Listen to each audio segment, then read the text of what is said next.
You, John Fitzgerald Kennedy, do solemnly swear.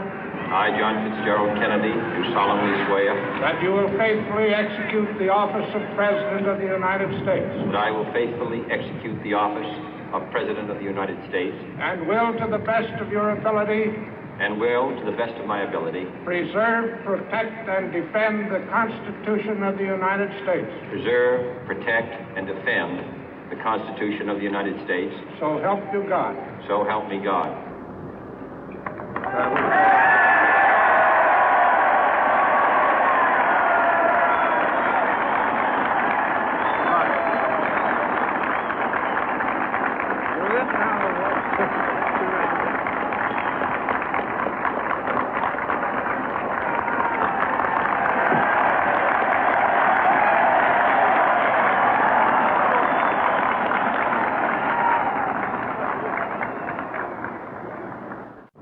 Vice President Johnson, Mr. Speaker, Mr. Chief Justice, President Eisenhower, Vice President Nixon, President Truman, Reverend clergy, fellow citizens. We observe today not a victory of party, but a celebration of freedom, symbolizing an end as well as a beginning, signifying renewal as well as change. For I have sworn before you and Almighty God the same solemn oath our forebears prescribed nearly a century and 3/4 ago. The world is very different now, for man holds in his mortal hands the power to abolish all forms of human poverty and all forms of human life.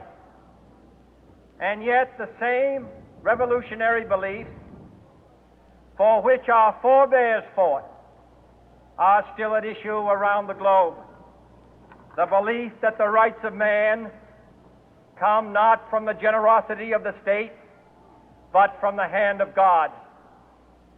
We dare not forget today that we are the heirs of that first revolution.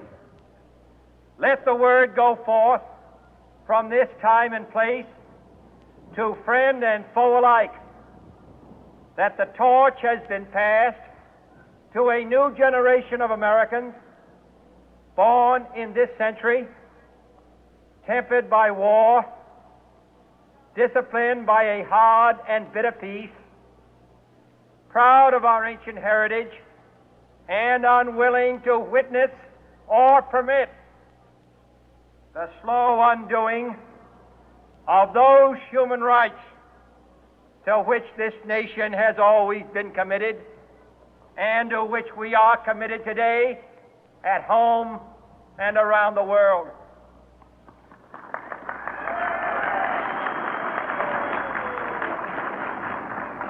Let every nation know, whether it wishes us well or ill, that we shall pay any price, bear any burden, meet any hardship, support any friend, oppose any foe to assure the survival and the success of liberty.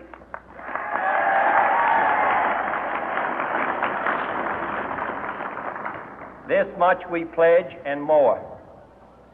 To those old allies whose cultural and spiritual origins we share, we pledge the loyalty of faithful friends. United, there is little we cannot do in a host of cooperative ventures. Divided, there is little we can do, for we dare not meet a powerful challenge at odds and split asunder.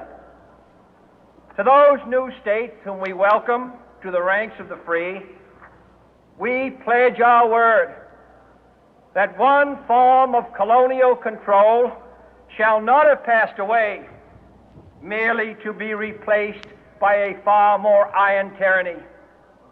We shall not always expect to find them supporting our view, but we shall always hope to find them strongly supporting their own freedom, and to remember that in the past, those who foolishly sought power by riding the back of the tiger ended up inside.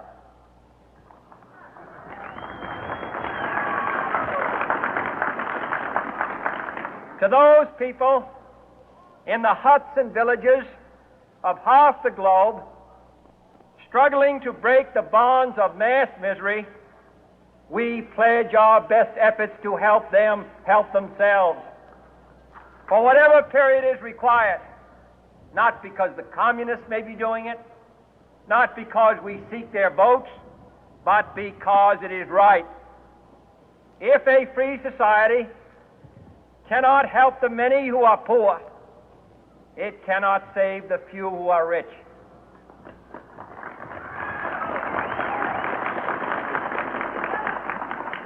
To our sister republics south of our border, we offer a special pledge to convert our good words into good deeds, in a new alliance for progress, to assist free men and free governments in casting off the chains of poverty.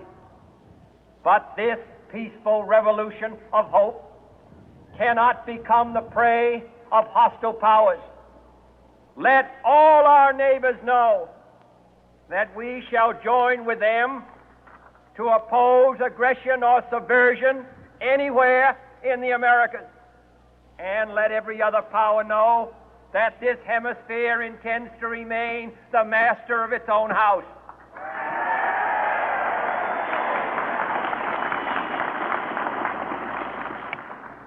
To that World Assembly of Sovereign States, the United Nations, our last best hope, in an age where the instruments of war have far outpaced the instruments of peace, we renew our pledge of support to prevent it from becoming merely a forum for invective, to strengthen its shield of the new and the weak, and to enlarge the area in which its writ may run.